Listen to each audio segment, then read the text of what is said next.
All right, we just got done, and look who it is. What's going on, guys? It's Mike Yuva in the flesh. He's in the building. What's going on, y'all? We just got done at Shane Beamer's post-bowl game announcement press conference. The Gamecocks are going to the Citrus Bowl. We heard from Shane tonight. Mike, what were your initial thoughts from Shane speaking? He had like an 8-minute introductory opener and then spoke for about 40 minutes after that.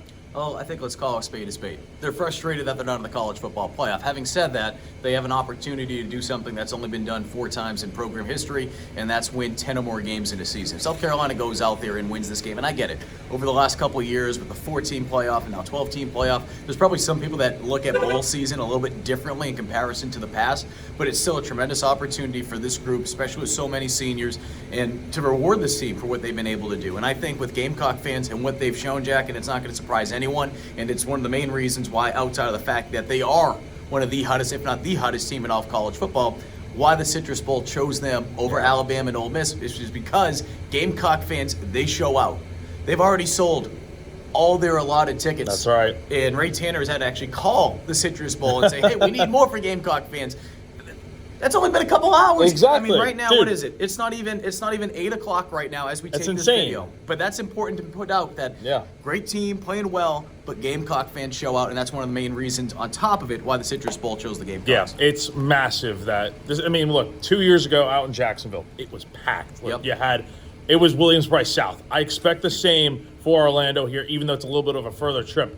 But there is a lot of excitement, right? It's the best non-playoff bowl game for an SEC team. Quite frankly, all of college football in general. This is a massive opportunity for South Carolina to make a statement. I really liked your question about getting the 10th win and what it would mean. Would be the 5th time in program history if South Carolina is able to beat Illinois. From what you heard Beamer say, just how much motivation do you feel like there is with this team to go out there and get the job done? There's a lot. I mean, shoot. One thing that Shane added was that from the conversations he's had with players, no one has told him that they are going to opt out. Having said that, though, there's a little caveat to that. Yeah, there's Having always. said that, he said that there are some players who are on the fence. He didn't say specifically names, and that's understandable at this point, right? But he does expect a lot of seniors to play in this game simply because they know what's at stake. He's made it clear to the guys, hey, look, there's only been 4 times in the 100-plus year history of Gamecock football. You have a chance to do something that hasn't been done in over a decade. Obviously, of those 4 times, 3 of them came back-to-back-to-back years during the Spurrier years, which happened in 11, 12, and 13. I know Shane had just went back to Virginia Tech in 11, but here's the thing.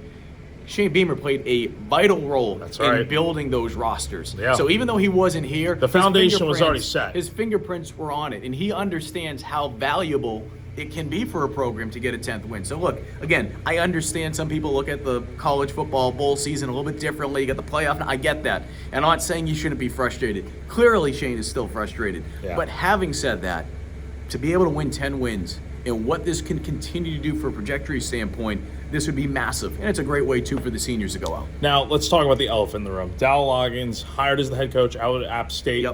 It seems like there is a mutual understanding that with conversations with Shane and Dowell that both sides want to take the next step and work together in the bowl game, which would mean Dowell coaching the offense as normal in the bowl game while keeping on with his preparation with App State. Shane did the same thing back when he was at Oklahoma, getting ready to take the job officially and full-time at South Carolina. We'll see what happens, but what would your advice and what would you think would be the best case scenario about handling this whole thing moving forward? I think it would be great if Dowell could do that. Having said that, when you're a head coach, there's a lot of things that you're dealing with. Certainly for Shane, obviously he was a first-time head coach, right? So there's things that Dowell's going to be learning on the fly. He's going to be talking, I'm sure, with many of the coaches that he's either worked with or he's got to meet over the years, and he's going to ask them, probably ask Shane, like, hey, what's the first thing? So the good thing is, like you said, Shane did this when he was at Oklahoma, and he can pick his brain saying, okay, how do I juggle that? How do I make that work?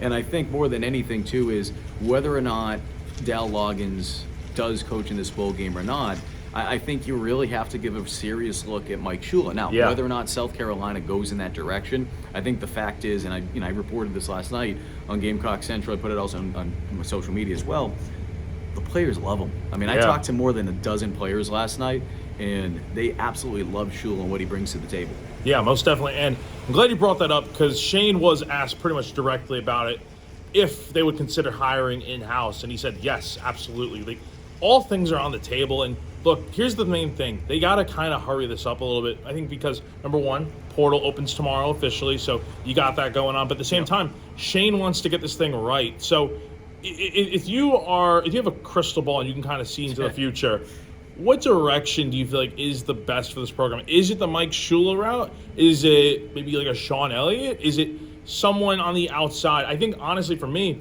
it'd probably be sticking house because, like you said, Shula is really loved by these guys, and you wouldn't have to change the system up too much where Lenore Sellers is learning an entirely new offense next year. And that's the main thing you have to take into account is that you have your quarterback of the future, but you don't want to change things up completely. Do you know what I mean? First thing I do is, and I'm sure this conversation happened, I think it was actually today, and I don't know if the specifics were asked in here, but this is one of the first things I would do, and I'm sure Shane did this. You meet with Lenore's, which he did today. It's actually during the same time he found out that South Carolina is going to be playing in the Citrus Bowl, and you ask Lenore's, what do you think? Yeah. What do you think about Mike Shula? And that's not to say that whatever Sellers says, you go with that. Yeah. But I think you put a lot of stock into that. I mean, think back to when Spencer Rattler was going through this, right? Marcus Satterfield was leaving, and he gave a lot of input on his thoughts on Dal Loggins. And look, they were able to do some things where Rattler becomes the first Gamecock drafted in, 30 years for crying out loud, 30 plus years. So there is something to be said, because at the end of the day, guess what? Spoiler, Sellers isn't going to be here forever, no, he's right? not. Whether he's here for 1 more year, whether he's here for 2 more years, but at the same time, too, we know how special this team can be next year, especially the offensive side of the ball with how much talent's coming back. I look at my QB, I look at a guy that's going to be going into his 3rd year, so it's not like you're talking to, Joey Freshman over here. You're talking to a guy that has been here for quite some time, and you say, what do you think? What do you think? I value your input, and he's earned it. He's deserved that. I mean, he's a captain. I mean, I know they rotate sometimes. He is one of the captains. He's one of your leaders. He's one of the leaders, and I think Shane will take what he has to say to heart. I mean, again, I don't really share sources. I can tell you, though, I haven't talked to Lenore's. I've talked to several starters on the offensive side of the ball, guys that will be back next year. And from everyone that I've talked to, and again, I talked to about a dozen different players. Guys were reaching out to me asking, what's going on here? When I did ask them about Shula, they all said the same thing, that they really like him. So we'll see. Yeah, so those were the main talking points from tonight, obviously. And I think what else you have going on, I mean, Shane basically said that the team is going to be heading out to Orlando on the 26th. To spend the week out there, and they'll play on the 31st.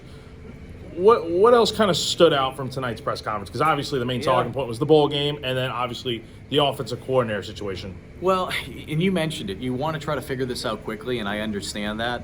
I think Shane, without saying it tonight, I think we can all assume that he did ask Sellers that very question that I just brought up a little while ago. Yeah. So you start to get some internal thoughts on what the players think of guys. And that doesn't mean, let's say Mike Shula is the interim offensive coordinator, and that would be assuming Dal isn't here, because Dal very well could be the offensive coordinator. Dal may stick around. I've also seen cases, I'm not saying this would be the case or this is what I'm hearing, but just another wrench to throw into the mix.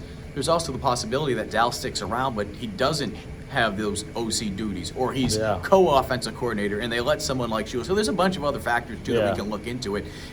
Gives you popsicle headaches when you think of 8 different directions. But I throw that out there because, yes, that is important, but at the same time, too, what is going to be extremely valuable for this team, especially a team that has a lot of talent coming back on offense, to be able to take that next step next year? Well, you look at certain positions defensively, and a lot of fans will tell you, hey, they need to be able to fill some gaps on the defensive side of the ball through the transfer portal. Portal starts up tomorrow. Yeah. So even though all this is going on, and it's very valuable, I mean, there's a value to it, and you need to treat it as such. You also need to realize that the portal is going to be opening up, and you need to make sure that you attack it early, because if you wait, as we've seen in years past, whether it be at the running back position a couple of years ago, right, and that led to the musical chairs in that room, and it was tough to beginning of the year. They need to make sure that they're not in that position. I expect South Carolina to learn from those mistakes too in the past and really attack, and that's kind of another thing I took away from Beamer tonight. Yeah, look, a lot was said tonight. We just posted what Beamer said on GamecockCentral.com. We'll have a lot more stories to come out, because the bowl game, I mean, look, last year we weren't talking about a bowl game. South Carolina's back in one. We'll have about a few weeks here until December 31st, New Year's Eve, 3 p.m. kickoff from Orlando. Should be a lot of good stuff to come with bowl practice starting up relatively soon. So That's going to do it for now. For GamecockCentral.com, I'm Jack Veltri. This is Mike Yuva. Why are you wearing a friggin' winter hat? I mean, you're soft. I mean, what is it? It's like 40, Oh, 50 come on, degrees? come on. So, Goodness. I missed this. So, for GamecockCentral.com, Jack Veltri, Mike Yuva. Take care, guys.